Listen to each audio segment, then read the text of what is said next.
Herkese merhaba. Bugün yine kanalımızda bir RC araç videosu çekeceğiz. Yeni bir RC araç aldım. Tamamen profesyonel. Zaten altta gördüğünüz Cabolite markasında bazı kullanıcılar tanır. Bu Cabolite markası dünyada profesyonel RC araç üreten firmalardan bir tanesi. Şimdi lafı uzatmadan bir kutumuzu açalım. Ondan sonra aracımız hakkında konuşmaya başlayalım.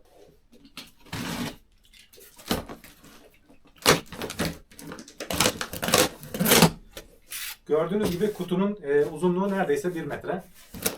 Aracın ağırlığına gelecek olursak aracın ağırlığı, net ağırlığı da tam 11 kiloya yakın. Tam 11 kiloluk bir RC araç aldım.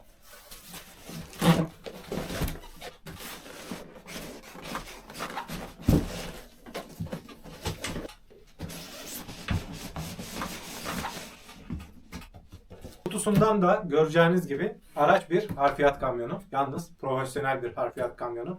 Neredeyse tamamen metal malzemeden yapılmış 90 santimlik bir RC araba. Cabolite markası Çin'de üretim yapan, Çin merkezli, dünyanın en büyük profesyonel RC araç üreten firmalarından bir tanesi. Huyina kısmında üretilen modeller daha çok oyuncak kategorisinde. Cabolite kısmında üretilen modeller ise Cabolite markası altında üretilenlerse daha çok profesyonel RC araçlar üzerine üretimler oluyor. Şimdi kutumuzu iyice bir açalım, aracı yakından tanıtalım.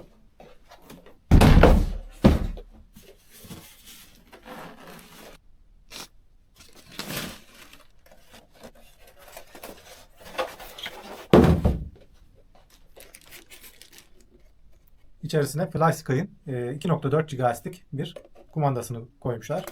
Kumanda gayet güzel. Daha önceden de kullandığımız kumandalardan biri. Gayet işini yapan bir kumanda. Gene statik kontrolü. Şimdi araç gördüğünüz gibi bir harfiyat kamyonu. Hem damperli dorsesi hem de 4 çeker bir çekicisi mevcut. Şimdi damperli dorsesini bir çıkaralım yerinden. Bu damperli dorse kendi başına 6-7 kilo civarı.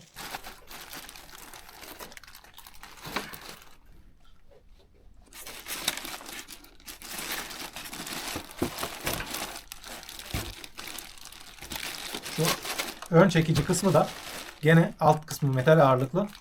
Yaklaşık 3-3,5 kilo civarı bir ağırlığa sahip.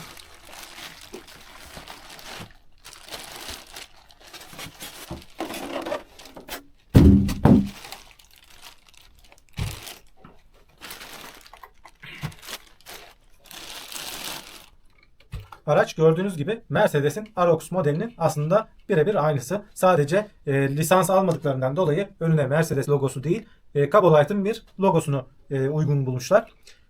1/14 boyutlarında, yani gerçek bir aracın 14 kat küçültülmüş hali. Araç bu şekliyle sadece çekici kısmı 47-48 santim uzunluğunda. Alt kısmı komple metal şase üzerine gene metal şaftları, diferansiyellerin içerisi komple metal dişlilerden kaplı. 2 vitesli bir şanzımana sahip. Aracın lastikleri yaklaşık 8 santim boyutlarında. Lastiklerine gelecek olursak çok dolgun bir lastik. Yani çok büyük ağırlıktaki yükleri kaldırabilir. Hatta aslında bir insan da üzerine çıksa bu araç hiçbir şekilde lastikler ezilmeden hareket edebilir. Ama aracın kendi çekiş kapasitesi 20 kilogram. Yani 20 kilogramlık bir yükü dorsesiyle beraber çekebiliyor. Motorunun şanzıman dişlileri. Şanzıman dişlilerinin dayanıklılığı, yani 20 kilogram bir ağırlığı çekecek kapasitede. Evet, şu aracın ön kısmı da yaklaşık 3,5 kilogramlık bir ağırlığa sahip. 3,5-3,600 o civarlarda bir ağırlık yapısına sahip. Burada bir aracın orijinalinde de olan bir malzeme kutusunun olduğu alan var. Şu benzin depoları, AdBlue depoları olduğu gibi tamamen metalden yapılmış. Aracın dorsesinin takıldığı alan tamamen metalden. Bu araçta tek servo var, 2 servo yok. Yani burası manuel olarak çekilerek, yani gerçek araçlarda da olduğu gibi manuel çekilerek dorsesi bu araca yüklenebiliyor. Aracın alt kısmına tekrardan gelecek olursak, diferansiyellerde tek bir eksiklik var. Diferansiyel kilitleri yok. Ama bu arabanın kendi ağırlık yapısından dolayı ve dişlerin kalın dişli olmasından dolayı zaten geri kaçırma ihtimali pek yok. Yani kilitli diferansiyel genellikle meyilli arazilerde kullanılıyor. Aracın yayları olduğu gibi metal yaprak yay kullanılmış. Tamamen çelik yaprak yaylara sahip. Aracımızda 2 adet servo bulunmakta. Bir adet direksiyon servosu, yani tekerleklerin sağa ve sola dönüş yapmasını sağlayan yaklaşık 20 kilogramlık bir dişli servo bulunmakta. Bir de motorun hemen üzerinde motorun şanzıman dişlilerini değiştiren, yani vitesi değiştiren daha küçük ebatta bir servo bulunmakta. 2 servo aracın üzerinde bulunuyor. Şimdi bu araçlar dünya çapında profesyonel kategoride olduğu için fiyatları da elbette bir hayli yüksek. Bu araç Türkiye'de yaklaşık 80.500 TL bandında satılıyor ve net satış fiyatı bu. Aracın kabin kısmı bu şekilde öne doğru eğiliyor. Bataryası burada, muhafaza kutusu burada bulunuyor. Aynı zamanda alıcının ve bu aracın kendisinde MFC özelliği, kendine ait bir MFC özelliği bulunduğu için MFC kısmı da burada, yani ESC de diyebiliriz. Ama biz buna MFC diyoruz. Çünkü araçta sesi de mevcut olduğu için ve ışıklar da kontrol edildiği için MFC kısmı kendine ait üretimi olan bir MFC'si. FlySky'ın da bir alıcısı bulunmakta.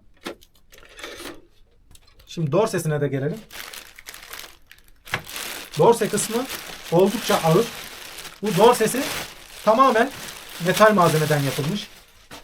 Çok kalın bir alüminyum malzemeden yapılmış. Bu dorse de elektrikli olarak damperi hareket ediyor. Normalde hidrolikli damperi olan modeller de var. Fakat ben elektrikli damperi olan modeli daha uygun buldum. Çünkü hidrolikler yağ basıncıyla hareket ettiği için ilerleyen zamanlarda valfleri ve yağ akıtma sorunları olduğundan dolayı elektrikli model benim için daha uygun.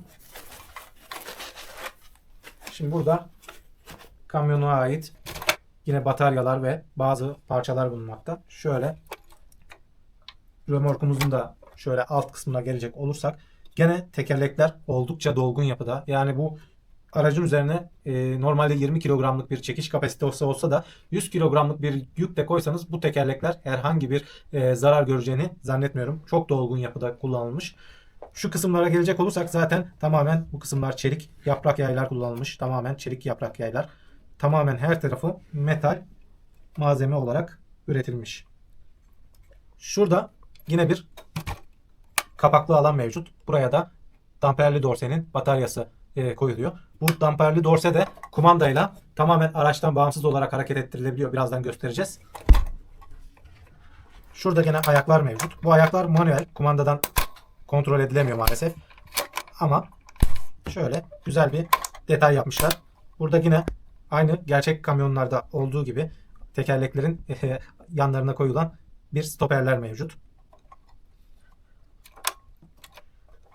Şimdi birazdan aracı çalıştıracağız ve aracı daha detaylı incelemeye başlayacağız. Gördüğünüz gibi bütün şasisi, bütün kasası olduğu gibi şu kasası tamamen alüminyum, alt kısımlarda çelik alaşım malzemelerden yapılmış. Çok dayanıklı, ömürlük bir cihaz üretmişler. Evet, kutu içerisinde araca ait bazı stikerler ve kullanım kitapçığı da yer almakta. Kullanım kitapçığı Çince ve İngilizce olarak basılmış. Detaylı anlatmaya çalışmışlar. Aracın kumandası 10 kanallı bir kumandaya sahip. Araçta 2 adet pil bulunmakta. Bir adet aracın içerisine takılan 2S 5000 mAh'lik bir batarya. Bataryası lityum iyon bir bataryaya sahip. 5000 mAh'lik bu aracın içerisine takılan. Bir adet daha batarya mevcut. Bu da gene 3000 mAh'lik 2S1 batarya dorsesi için. 2 adet bataryası mevcut. Bataryaların bir tanesinde XT60 soket bulunurken diğerinde XT30 soket bulunmakta. Bunu da farklı şarj cihazlarıyla şarj etmek isteyenler, balanslı şarj cihazlarıyla şarj etmek isteyenler için bu bilgiyi de vermiş olalım. Şarj cihazının yine Türk tipi fişi de bulunmakta. Farklı yapıda bir fiş daha bulunmakta içerisinde. Bu da Mercedes Arox'larda da göreceğiniz burada farların önüne takılan koruma parçaları. Bu parçalar plastik. Onu da belirtelim. Şurada yine bir ayna aparatı mevcut. Yani bir aynası da burada detay olarak koyulmuş. Damperin bir bölmesi daha yer almakta. Bunu da birazdan monte edeceğiz. Bu tamamen metal yapıda yapılmış. Oldukça sağlam bir metal yapıda olduğunu söyleyebilirim. Tamamen çelik bir parça. Tornavida mekanizması. Burada aracın üzerine takılabilecek yine metal parçalardan yapılmış korna detaylar bulunmakta. Somunların sökülmesine yardımcı bir anahtar. ve kumandanın pillerini de düşünmüşler. Kumandanın pilleri de aracın içerisinden çıkmakta. Şimdi aracımız 1/14 boyutlarında dedik. Ben peki Cabolite markasını neden tercih ettim? Biraz da onlardan bahsedelim. Şimdi Cabolite markasının şu görmüş olduğunuz kabin oldukça dayanıklı bir plastikten yapılma. Tamiyalarla ikilemde kalanlar olabilir. Tamiya'nın kullanıcıları ayrı nedenlerle alıyor. Cabolite'ı kullanıcıları ayrı nedenlerle alıyor. Bunu baştan belirtelim. Tamiya tamamen mesela maket olarak %90'ı plastik parçalarla üretilmiş. Tamamen sizin el becerinize dayalı modeller, model kitleri olarak satılıyor. Tamiya'da gene parçaları dayanıklı olsa da %90 plastik ağırlıklı. Bu araçta da tam tersine %90 metal ağırlıklı parçalar kullanılıyor. Şimdi bu aracın benzerlerini üreten birkaç firma daha bulunmakta. Bir Lesu, bir de Vedico bu tarz metal ağırlıklı, dayanıklı, uzun ömürlü araçlar üretiliyor. Lesu gene Çin merkezli firma. Vedico da Alman merkezli bir firma. Birkaç firma daha var. Onlar da gene aynı kalitelerde araç üretiyorlar. Fakat Tamiya bunların tamamen dışına çıkıyor. Tamiya plastik fakat biraz daha gerçekçi detaylar yakalamaya çalışan modeller üretiyorlar. Kit olarak satıp siz kendiniz montaj yapıyorsunuz. Hatta kumandası ayrı satılıyor Tamiyalarda. MFC'si ayrı satılıyor. Aracın kiti ayrı satılıyor. Bunları siz birleştirip tamamen satın alıp birleştirmeniz gerekiyor. Bu araçta tamamen RTR olarak yani hiç uğraşmanıza gerek yok ve oldukça dayanıklı parçalarla üretildiği için çok uzun ömürlü. Tamamen gerçek kullanıma uygun. Yani bu aracı alıp gidip hobi amaçlı harfiyat işleri yapan kişiler bulunduğu için böyle bir araç üretilmiş. Bunun içerisine 20 kilogramlık bir toprak, taş, çakıl ne isterseniz doldurun. Bu aracın çekmesi yani uzun ömürlü çekmesi, devamlı çekmesi 20 kilo kadar çekebilir kapasitede. Tabi bu dorsenin içerisine 100 kiloluk da bir yük koysanız bunu da bu dorse kaldırır. Sadece araç çekemeyebilir. Dorsese tamamen çok dayanıklı malzemelerden ve çok yüksek yükleme kapasitesine sahip normalde. Şöyle FlySky'ın kumandası mevcut araçta. Şimdi kumandanın pillerini takalım ve aracımızı yavaş yavaş çalıştırmaya başlayalım. Kumanda 10 kanallı bir kumanda. Stick kontrollü, tamamen profesyonel amaçlı üretilmiş bir kumandası mevcut.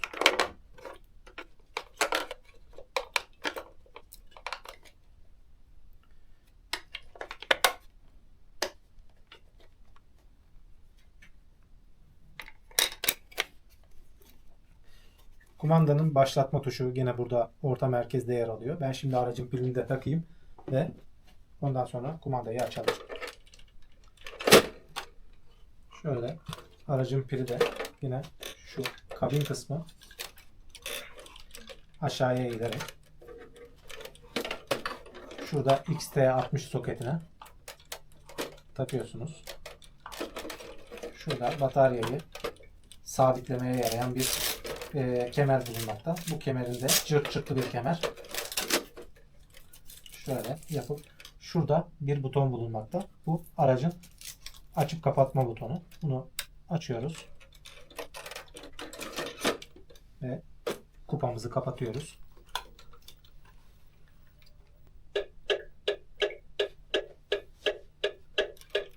Evet, videonun başlarında da söylediğimiz gibi aracın kendine ait bir MFC kontrol ünitesi bulunmakta. Burada ışıkların, seslerin ve aracın kendisi kontrol edilebiliyor bu MFC sayesinde. Şimdi biz aracın şöyle detaylandırılmış parçalarını da takmaya başlayalım. Burada detayı bulunmakta. Şimdilik ben bunları takmayacağım. Bunlar yapıştırılması gereken parçalar. Bunlara biraz yapıştırıcı sürerek araca montaj yapıyorsunuz. Şöyle gösterelim şimdilik. Bunlar yapıştırıcı sürülerek araca takılacak. Bu parçaları da yine yapıştırıcı sürerek üzerine yapıştıracağız.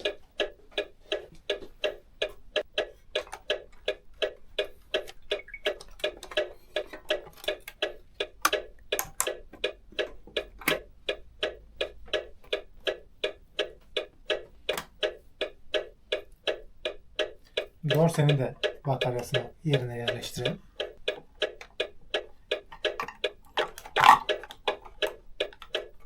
Yine dorsenin de çalışması için burada bir on-off butonu bulunmakta. Şöyle. Dorsede de hemen elektrik sistemi devreye girdi. arkasında gördüğünüz gibi yine bir stop lambaları bulunmakta. Şimdi şöyle bir aracı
aracın dorsesi gördüğünüz gibi 47 derecelik bir kalkmış açısı mevcut.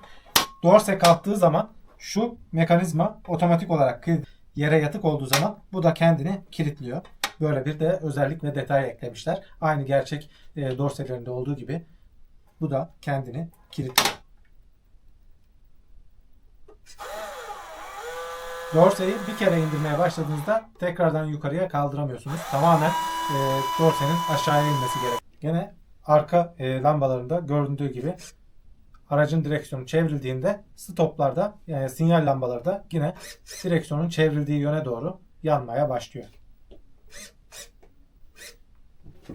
Şöyle yan yana koyalım.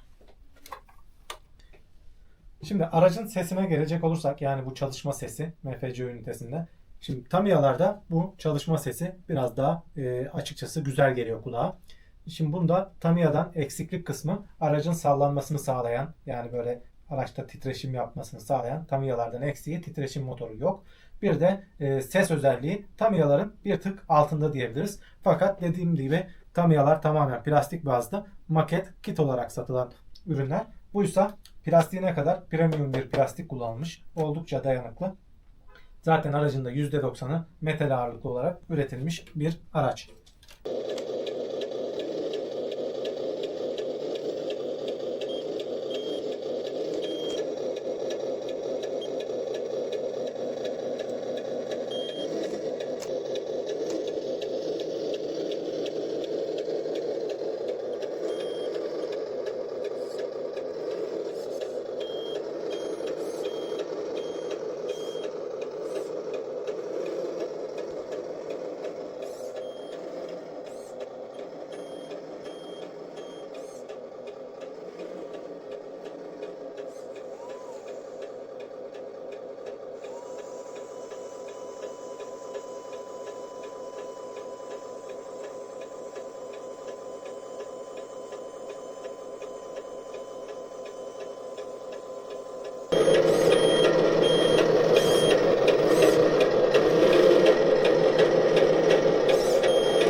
Cabolite marka olan. Bu da gene aynı firmanın ürettiği oyuncak kategorisinde üretilen Huina marka olan modeli.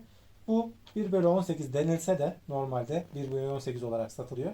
Bunların ebatları ölçeği tam olarak tutmamakta, fakat 1/14'lük Cabolite firmasının, yani Cabolite firma kısmında üretilen modelleri genelde ölçeğine uygun üretiliyor. Görünüş kısmında da bu görmüş olduğunuz Mercedes'in Actros modeliyle birebir aynı model. Hatta Actros'ta da aynı renk seçeneği bulunmakta. Genelde beyaz oluyor onun harfiyat kamyonları, fakat aynı rengi kullanan kamyonları da mevcut. Burada herhangi bir markayı baz almamışlar. Tamamen kendi tasarımları olarak üretilmiş. Gene bunun da dorse kısmı tamamen plastik. Tekerlek kısımları yani gene sert ama öyle tabii ki dayanıklı bir şey değil. Bu toplasanız 1 kilo ağırlığı falan vardır. Bu cihazın da yaklaşık 11 kilogramlık bir ağırlığı mevcut. Küçük tırın üzerindeki stickerlar sonradan ilave edilme. Normalde kendi stickerları değil. Tamamen düz stickersız olarak kutu içerisinden çıkmakta. Yani kumandası da bu. 2.4 GHz'lik bir kumanda. Bunda da gene kanal sayısı oldukça fazla ama bunların kumandaları herhangi bir farklı araç üzerinde kullanılmazken o diğer aracın kumandasını ben alıcısıyla beraber çıkarsam herhangi bir araca takıp çalıştırabilirim. Şimdi videomuzun burada sonuna geldik. Kanalımızı beğenip yorum yapıp abone olursanız çok seviniriz. Yeni videolarda görüşmek üzere. Tekrar böyle RC araç videoları çekeceğiz.